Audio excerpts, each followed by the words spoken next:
Hey everyone, I'm Stephanie, and I believe that all readers should read children's literature, especially adults. So that's what we do on the KidLit Love podcast. We celebrate all things children's literature, picture books, early readers, middle grade, and young adult novels too.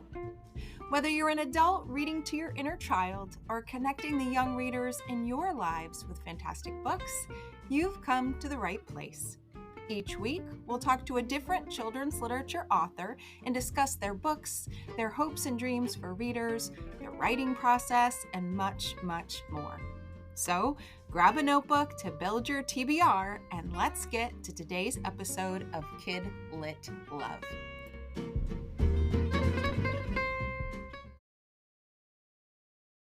Hey everyone, welcome back to another episode of the KidLit Love podcast. I'm Stephanie Affinito, your KidLit loving host, inviting you back to another bookish episode.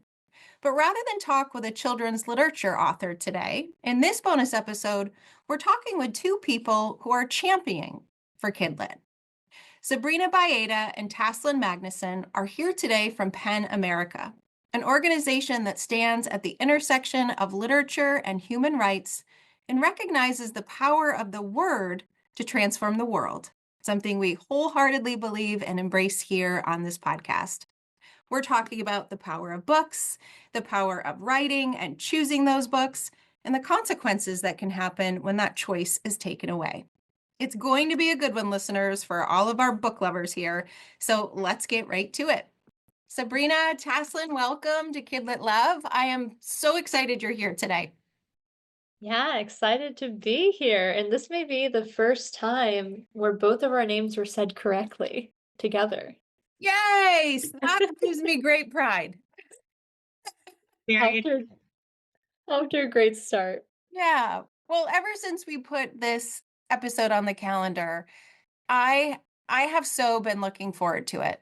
You know, on this podcast, everyone, everything, every book, every topic is welcome because every reader needs it. There is someone out there that needs that book. And I've had too many conversations on the podcast with authors who are excited about a book coming into the world, but are also worried about the reception that book might get.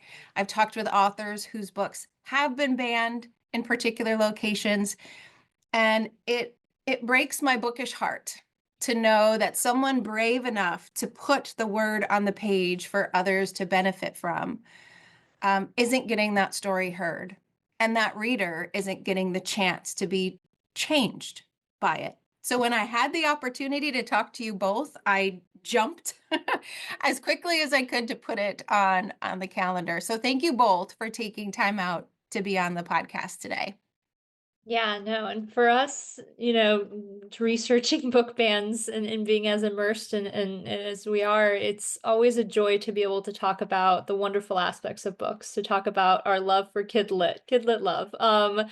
So we're just happy to be here, happy to talk, with like-minded people and happy to celebrate books. Yeah. Celebrate books. That's it exactly. So let's jump in with some introductions. I'd love to have both of you tell us a bit more about the work that you do at PEN America before we jump into the meat and potatoes of our conversation today. Yeah, so I'll start off and kind of give a primer before we get to what I call our book ban queen, Tasslyn Magnusson. Anti-book ban queen maybe is a better term for it. I am on the Freedom to Read team at PEN America, and we look at educational censorship in K through 12 public education specifically. And that we are a team that really grew out of book ban work, and that's still the bread and butter of what we do. So we're researching what is going on around the country as far as book censorship in schools. We're talking about cases, we're highlighting different crisis cases, but we're also doing a lot of advocacy work. So we're in part of a lot of national coalitions with a lot of really wonderful partners, as well as talking to some groups on the ground who are doing this work and basically leading a public awareness campaign for it. I always say the best thing this team did was year one, 3 years ago, maybe 4 years ago now at this point, people would always, when I, told them about my work, they would always say, "Oh, but book bans aren't happening here. This is the United States." And really going, after that first year, people started saying, "Oh my gosh, I heard about that. Book bans are happening. What can I do about it?" And that increasing that public awareness is something that we are really interested in because then it helps activate people to do something about it. So that's a little bit of background about our team, and how I got into this. But Tasslyn honestly has an even better story of how she got into counting, middle of the night counting of book bans. It is true. It's very much tied up to my identity as a KidLit person. So I got my MFA from Hamlin in the program for writing for children and young adults. And I was on Twitter in 2021, as all authors were and are in some ways. And people started talking about they were being banned. So, like all these people that I knew, and I'd read their books and I loved them. And some of them I had been lucky enough to be taught by, they're like, we're getting banned. This seems to be a lot, said Lori Hall Sanderson. And then she said, someone should keep track. And I was like, oh, Lori Hall Sanderson asked me to do something. I I'm going to shall do do it. it. Yeah. I was like, I can do that. I can put together a spreadsheet. And so I just started to keep track and count things. And I reached out to Kelly Jensen at Book Riot, and I asked her, like, do you count it? Because I thought, like you have a great censorship newsletter. Everybody should sign up for it. But she said, no, I'm just busy trying to push the news out. And I was like, okay, so I can keep track. And so I started to keep track. And I put it out as an open spreadsheet. And authors started calling me and they were like, can you tell me if my book is banned? Can you tell me if my book is banned? And I was like, of course I can. And so I love authors. I love KidLit. It's really the best literature out there that speaks to humanity and the core of who kids and people are. Like many adults should benefit from reading a picture book themselves now and then. And Pen America contacted me and they said, we're really interested in your work. We're interested in counting and figuring out what's happening. Will you come on board and help us? And I was like, sure. This is not what I planned to do. I was teaching creative writing, mentoring teen authors, and counting book bans in my spare time. Now I'm working on book bans and supporting authors and librarians across the country and working with the amazing Sabrina Baeta and the rest of the Freedom to Read team. And still trying to mentor teen teen writers. I refuse to let go of that part. And then just trying to help in whatever way I can.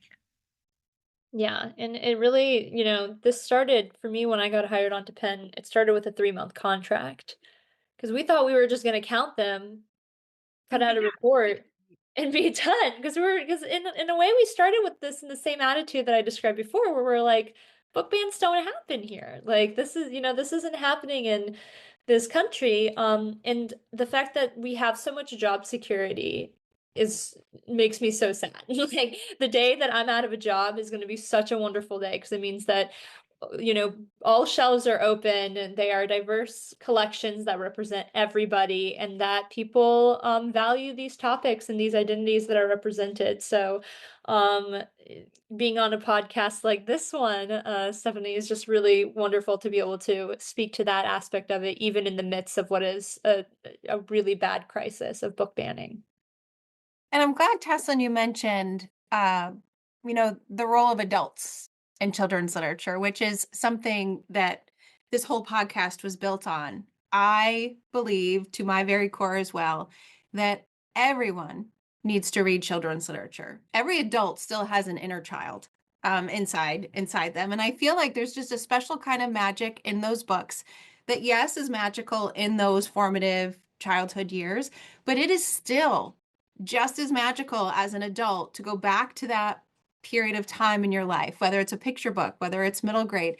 And I have found, even as a parent, getting a brand new perspective and remembering what a 10-year-old thinks to my 40-something-year-old self now, it's it's something that we can all benefit from. And so when we talk about book bans, especially in childhood or children's literature, it's not just impacting children, right? It is impacting everything because of the special nature of this genre.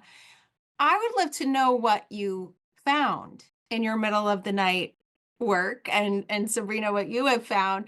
What, you mentioned, Sabrina, you figure out, what is going on? What is going on right now in book banning? And I'd love to ask, what is going on? I know what's going on, right? Books are being banned far too often and in far too many places. But kind of what is the status of book banning at this moment? What are you finding? Not good. The status is not good. It is not good. Yeah, no, unfortunately. So we've been tracking this since 2021, fall 2021. We track by school year. So over the last 3 years, we've seen a massive increase in book bans from 2,500 to 3,600 to over 10,000 in our last report. And these are cases, but these are also unique titles that are being affected, and there's over 4,000 of those in the last school year, and each one of those has so many authors, has so many illustrators, translators, then editors, publishers, and they're this, students in schools. Like, it really, so many people are affected by this, and the most important are the millions of students who had books available to them, who had books in libraries for them, and they're not available anymore. So this isn't even talking about being under-resourced, which is obviously a huge issue for public education, but these are books that were available. They were resourced. They were resources that were removed and no longer given access to. These were books that were chosen by expert librarians, people with degrees in this, people with a high interest and expertise in selecting books that were pedagogically appropriate for students. So unfortunately, we've seen a huge rise in the number of books being banned, but I'll pass it off to Tasslyn because she's really our expert on the content of what's being banned. And that to me is the most pernicious element of this book banning movement.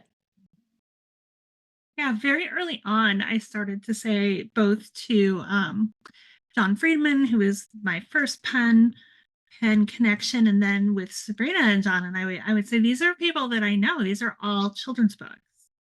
Like, they were all children's books, and they still are predominantly, I feel like maybe 80% of the books banned. I wish I had pulled up all my stats beforehand like an organized person. Uh, but this is an attack on children's literature and books that are designed, created, developed, thought about with a young person as their audience. And I know these authors, they do this for their readers. And KidLit authors have a very different relationship almost with their readers and the people that nurture their books, librarians and educators and parents, than any other kind of writer out there. So not only is it an attack on KidLit, it's an attack, and we've done this content analysis on BIPOC and LGBTQ voices. So whether it's stories, whether it's nonfiction that feature BIPOC and LGBTQ voices, are predominantly more attacked than other stories. And again, if I had been organized and pulled up my stats, I could have given that to you, but we have a great report about it with some very good visuals. But this is about larger issues. It's never about the book. It's about the people inside the books. And that is what breaks my heart, because as I mentioned, I've had multiple conversations with authors on the podcast who are very aware of their books that are either on a list or heading towards a list or talked about in a list kind of way. But I think the thing that breaks my heart even more is when we're off camera, when we stop recording and an author says, "Thank you for letting me share this. I don't always get to share because of X, because of Y, because of Z. Thank you for letting me on the podcast, even though." And those are the conversations that break my heart, because as you said, it's not about the book. It starts with the book, But when we ban a book because of a topic, because of a gender, because of anything related to our identity, right, we're essentially telling any reader who identifies with that book that you are not good enough either. You are banned from what we believe is so-called normal or typical. And that's the piece that gets me. I've had more than a couple of tears off camera on the podcast because of authors who are just so grateful that the story they have worked so hard and so bravely to share can still be shared in some outlets to reach their readers. So I'm just so glad that you brought up it is not about the book. It is a bigger issue that underlies all of it. Absolutely. And I think that is one of my strongest motivators, is knowing how hard KidLit authors work to not only write the book that they'd never had, but to give that book out into the world and have those readers see that and resonate with that, and how much careers are being decimated. And they're not just like, if you're lucky enough that your book um, it sells more, that's not really real, right? Like a few people. We have, what do we have now? I think well over 2,000 unique creatives on our list of people. Those are not occupying the Amazon bestseller list. So it's really like careers are being harmed, careers are being destroyed. And as a result, KidLit is being harmed. And this literature is so essential for everyone. One of my one of the best ways to talk about this issue with people who don't know about it very well is to bring a picture book that has been banned and ask people. So, like, I will bring, when I work with folks in rural-ish Wisconsin, I will bring Everywhere Babies, which has been banned in multiple places. And I ask them to please find the panel which has been banned. And it takes them a really long time because it's a very tiny picture of two moms. And then when they figure it out, picture books, I wish they didn't have to play this role, but provide sort of a shortcut to understanding that this is a fight over identity. This is a fight over whose story is told and why those stories are told. Mm-hmm. And there are a lot of people who want to silence and erase stories right now. And I think you bring up a good point, Tasslyn, that sometimes, because a lot of what's being banned is identity, and a lot of what's being banned it's also what we call growing up topics. You know, death and grief, violence and abuse, things that, even sexual experiences, not so much in KidLit, but like when we're looking at like older books. And the problem with banning that, one, it's the human experience. Like, what are you trying to ban? This is not going, those pictured books, those, that KidLit exists because kids actually need to be able to work through those concepts. But it also, it to me, it almost, we've almost approached this the wrong way, that we're pretending like the other side, it's like good faith actors who are just concerned about what's in books. It's not that, though. Like, we shouldn't even be, you know, for me, it's like I don't even want to have to sit here and talk about the importance of having an LGBTQ book, because that should be so inherently obvious that we shouldn't need to talk about it. Like, what we should talk about is, why are we even taking this seriously? You know, why are we just accepting their complaints like they're not just bad faith actors who are coming in here and doing this, which is what they are. So it's about the importance of books, but I think it's also important for us to point out that, of course, books are important. Of course, this literature is important. Of course, we should have diverse and different viewpoints within books that people agree and don't agree with, and that an individual agrees or doesn't agree with. But inherently, what's wrong, you know, and what's bad about this movement is the fact that it's not at all a conversation, a discourse, and it's not being done in good faith. That's such an important point. Like, we know diverse, inclusive literature helps literacy, helps kids love reading, helps creative thinking, helps critical thinking skills. It helps everything. And we know that that's like the standard and what's good for young people, good for students. is good for us as community members and is good for us as a country. And we're pretending like we have to like have a debate over whether or not two moms in a picture book is acceptable. But of course it's acceptable. Of course. And so we need, part of what we've done is try to explain, like, oh, maybe you didn't realize that the tiny little picture was objectionable. Oh, wait, no. Like, this is really about hate and bias and homophobia and racism that is driving this attack on children's literature. Mhm. And we've talked a lot about, or I've said the word list a couple of times, right? Because there's certain lists in certain states. And I remember the first time I heard about one of the lists. It was a fun summer educator gathering I was hosting on Zoom, and I was talking about new books and giving away books. Like, it was the best time. And someone put in the chapter or in the chat box, but I think this is on the list. I'm like, what list? What do you mean the list? And from there, it was like this unleashing of educators and librarians, in a group of people that don't want those lists to exist, that I realized, like you were saying, Sabrina, how much bigger and how much more pervasive it was. What I would love to pick your brains about is something that I've been grappling with. So there are the big lists. There are organizations that are trying to ban, or states that are trying to ban things. But what I'm also encountering, because I book talk a lot, it's my favorite thing to do, obviously, and I will go to teachers and I will go to librarians and I will talk about books and I will push them into their hands.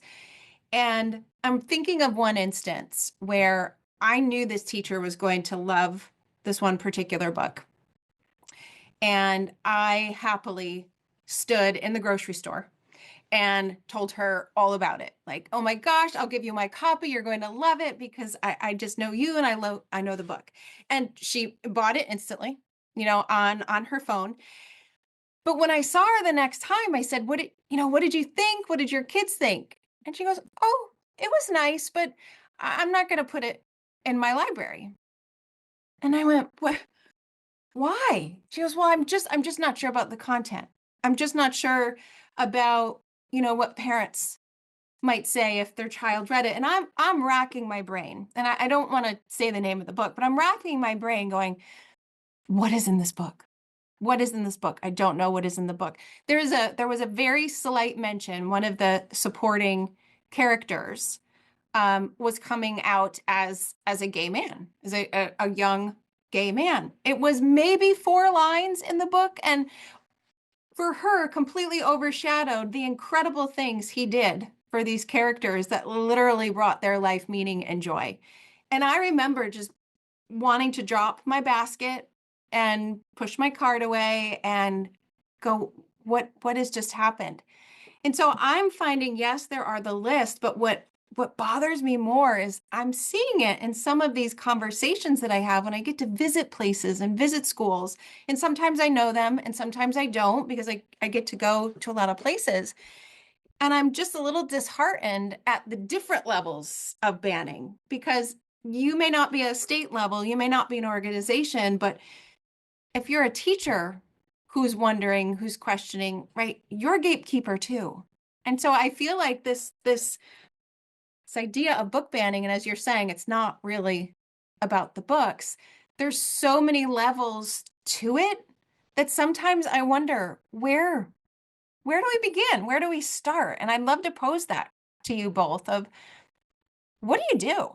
What do we do? How do we do it? And like, when do we start together? I mean, you're asking a question we've asked ourselves Right. many times. And what you've just described is self-censorship, right? It's when it gets the signals have been set about what is going to cause quote unquote issues and what is not. So people want to avoid that. Educators and librarians want to avoid that. They don't want to rock the boat. I always say, like, it's horrible that we swept them up into a movement when they're already wearing so many hats, and then we're also like making things political that shouldn't be political. because people's livelihoods and people's identities shouldn't be political. They should be inherent, that we are loving and accepting as a society, but that's just not where, we are right now. And unfortunately, the good thing to remember is it's a vocal minority. The vocal minority that is causing a mess for everybody else. That most people don't believe in book bans. Most people, even whether they agree with the content or not, they still believe the content should be available, right? And that free expression is an important tenet of our community, and that we should uphold it, and that it's okay to be able to critically engage with materials you agree and don't agree with. So that's an important aspect of it, but it is something that we've been trying to figure out a way to track for a long time. Is what does soft censorship, what does self-censorship, I've been calling it now sideways censorship, what does that look like? Yeah, and I would encourage all those teachers that are scared. And I hate to do this because, as Sabrina said, all these educators and librarians are wearing so many hats. I just want them to remember that they serve their students first, and that their students need this more than anything, and need them to stand up and speak for the books, for the right to read, for the freedom of expression. And the way that they can really do that is make sure that their administration is behind the policies. Like, we know one of the first things we did in 2021 was study board policies. Like, how are all of these happening when school boards have policies to handle challenges? Well, we found out really quickly that like 90% of them were not following policy. Right? When school boards follow policy, usually what they find, and this is why people get loud and start doing performative reading of sex scenes in boards, um, we find that the books stay on the shelves. Why? Because educators and librarians are educators, are trained professionals who curate collections for their community. Right. So if they can remember that, if their administration can remember that, if they can hold tight to their policies, they can weather this storm. The other thing I say to lots of people across the country is, once it hits your community, once there's a whisper of it, now's the time to be extra strong, right? Because it's not going to go away. You can't give them one book. You can't be like, okay, here's this one. It's kind of not, I'm not super comfortable, but then like you leave the rest of my collection alone, because they won't stop. Like, because this isn't about the books. This is about a significant movement in our country right now. And then the other thing is, I think we have to be really comfortable calling people out on what their motives are. I worked with a community in a state just very recently where the people who were making the complaints, they are community members, but they don't have kids in the school. They don't even have grandkids in the school. They're taxpayers, and that's what they're sort of holding as their power. Well, that community came out in mass to speak for the books. And that's it. Their fight is not done. There's lots more to go.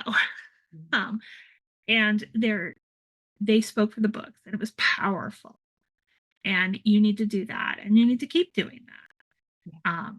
Because they are a small minority of people, but they're very loud and they're very good at gaining attention. So the more we can speak positively and proactively, the better off we'll be. And I will say, for any educators, like, that's great. Yeah, y'all work for a free expression organization and are on a podcast about this. So yes, I can see how you feel, but I'm here out on my own. You're not on your own.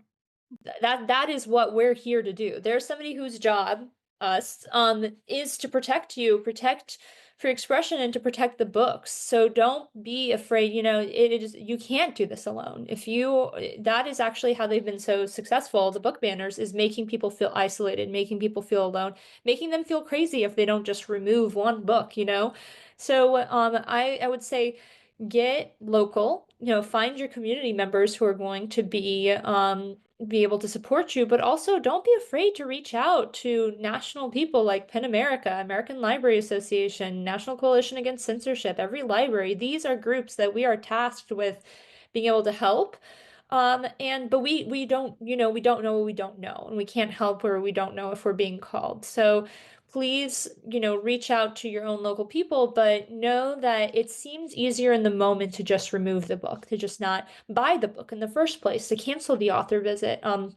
It's not. It's actually going to create a huge headache down the line when groups like us start to get involved, for one, but also because if nobody's I'm a past educator.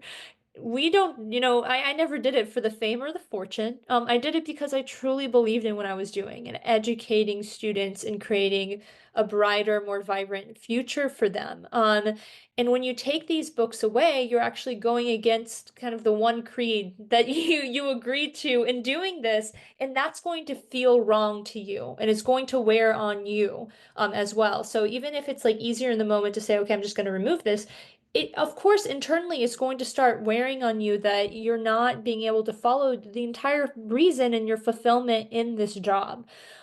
So what you have to, I feel like that's one of the things I've heard is I thought I was going to be able to just cover up this mess and move on from it. And they found they haven't been able to do that. And then they're also in internal conflict. So I would say you don't have to do this alone, but also you're going to face issues with yourself, and you're also going to face issues outside if, the answer to the supposed problem is covering up stories, silencing voices, and taking resources away from students. It really is an act of courage on all levels. It was first an act of courage of the writer to put a story on the page. It was an act of courage for the reader to pick it up and listen to the story, feel seen by the story, or see by the story. And it's another layer of act of courage for us to support all of that when it is challenged. And that is hard work, and I'm sure very scary work for some people who, as we talked about, jobs and things depend on it. But if we don't, that's the question to sit with. What if we don't? Right? I know for me, growing up, I grew up in a fairly small area. I'm a middle class white woman, and that was my reality. I did not know what I didn't know, and my education came through books. It came through children's literature. I learned to become a better human, a more empathetic human being through books. And banning those books that have the potential to make us be more empathetic, more seen, more heard, right? It's the only way. It's not the only way. It's a huge way. I think that the world just gets better is when we read books that we need. And it's not about the books, but it's also about the books. And so I really appreciate how both of you are not, you're not saying, oh, just don't ban the books. Just don't know. It's a bigger issue, but there's so many levels that we can jump into if we feel supported. So I love that message of finding your people, finding your support, reaching out to do what you can and feel good about it on the inside. Oh, you're muted. Yeah, absolutely. And I know Tasslyn had a thought. Yeah. Yeah, there you Um, I would also say that like it's important to remember that books don't need to save us, right? That there are constitutional questions here, and like you can't remove books because of viewpoint discrimination, good, bad, or ugly, right? If there's a curated collection that an educator has created for that community, and I don't like a book, that's fine, but it's not okay for me to go in there and ask for that book to be removed. And so like we talk a lot about how important KidLit is, and it really is. I will to my dying day be like, this is critical literature. It's great literature. But it doesn't have to be great literature to belong in a library. It doesn't have to be like life changing for any one student to belong in a library. And so I think that that's also an important part of this. Like there are constitutional protections and rules and regulations. I am a KidLit fan, but you don't have to be a KidLit fan to participate in this fight. Um, and so I think we just have to also remember that. Have either of you read the adult historical fiction book, The Dictionary of Lost Words by Pip Williams? Okay, Only KidLit. okay, both of you need to go get this book. This book's something you just said, Tasslyn, reminded me of it. It's about the creation of the first Oxford English Dictionary and how the words get chosen and how they get represented and which words get left out because of certain things. Like, are the words that are in books the ones that make it into the dictionary? What about the words that we speak? The whole idea is that there is, in this book, a dictionary of lost words, words that didn't make the cut, that were important, that of course included women and other groups of people that were not deemed appropriate, to put in the dictionary. And towards the end of the book, gosh, is this going to be a spoiler? I don't think it's a spoiler. I'm just going to say there's a really pivotal moment and a pivotal line where the creator of this dictionary of lost words is fighting to get it in the library and says something along the lines of exactly what you just said. And so you have to go read it and then get to that part and see yourself on the page. I will do that. I promise. I will do that. And Sabrina, you will love it just as much. Yeah, I'm already thinking about how I'm gonna get it on Libby, and maybe do an audiobook version. It's wonderful. So I'd love, before we wrap out the episode, we talked about getting support, finding your people, reaching out to organizations. Where can we get the support, the organizations? I'd love for you to share your contact information, where they can find you online, social media, all of the things that you would like to share to make your work accessible to listeners. Yeah, and a big focus of ours is to make things as accessible as possible. Pen.org is the heart of everything we do. It's our website, the Pen America website. And it's going to have, there's an issue area, I think it's /book bans, issue, maybe book dash bans. I don't know. It's an issue area on the website that you can look up, and that has everything to do with book bans that we do. We are also on all the social medias, Instagram, Blue Sky, Facebook, I think even we're still there, which I haven't checked in a hot second, but except for Facebook Marketplace, my favorite. So you can find everything there and a lot of resources, as well as having a lot of partner organizations that do this work. Florida Freedom to Read Project is a huge one.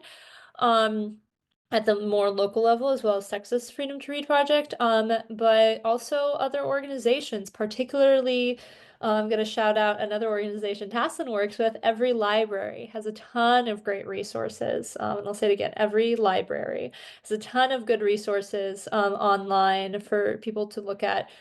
Both research around this, which is it's important to equip yourself and know what's going on, but as well as actual advocacy tools, including they have a whole Fight for the First platform where people can go and see who is fighting around them. And if we're talking about building community and finding community, Fight for the First is the place to go to for this. But Tasslyn, I'm sure you have a plethora of other ideas as well. I mean, one of my, it's weird to say favorite things to do in all of this is to meet with people who are asking for help. And then I sit down with Pete Bromberg over at Every Library and we do like a personalized kind of intake, like what's your problem? What do you need? Who can we connect you with? And we kind of talk through where they need to go, and they go to Fight for the First a lot of the times, which is a magnificent tool to, and it helps you find people who you don't know in your own community who support libraries and support books and are there for you. And that's a great tool. I'm always happy to talk to people either with my pen hat on or another hat on. My name is really unique. And so if you Google me, you'll find me. And you'll find the article too that says like I'm the book ban queen of Wisconsin, which is just such a weird title. But it comes up I first. love it. It's I great. love that too. I'm going to go Google when we are done. Please Google her. Rarely do you get to have that power where, Google my first name and there I will be. But I'm always happy to talk to people. And I think what I've learned more than anything, whether it's an author or a librarian or a community member, knowing like you're not alone is the most valuable thing that I've done. Is like librarians who thought they were the only ones who experienced dramatic readings in their board meetings or had parents yell at them. They're not alone. And I can give you 5 people probably within an hour Yeah. who have experienced that. And so I think that's the most important message I have. And the more we realize we're not alone, the better off we'll be because we got a lot of fighting to do. Yeah. Yeah. In books, I always say book people are the best people, but kidlit people are a special kind of community Yes, they rallying are. together. Yeah. It's magic. It really is. Yeah. Thank you both for coming on and talking about this really important, close to my heart topic. Now I found 2 more of my people that I can rely on, and I hope that this podcast, KidLit Love, can stand here for all books and all authors, and sharing those messages with all readers. So I feel more supported now after talking with you, and I'm so glad for the connection. And I hope readers, listeners, are inspired and feel more connected as well. We have work to do, but we're doing it. But we're doing it, and you're not alone in doing it. And I always say, with so much on fire right now in the world and in the country, I really appreciate it when people turn to their attention to this issue. So thank you so much for hosting us and having us and taking the time to talk about the importance of books. Yeah, we're so grateful. Yeah. Thank you so much. I loved our conversation. I wish we didn't have to have it, but I loved having it and joining the mission that you have. Thank you both so much. And listeners, thank you for listening to this bonus episode of KidLit Love, and I will see you in the next one.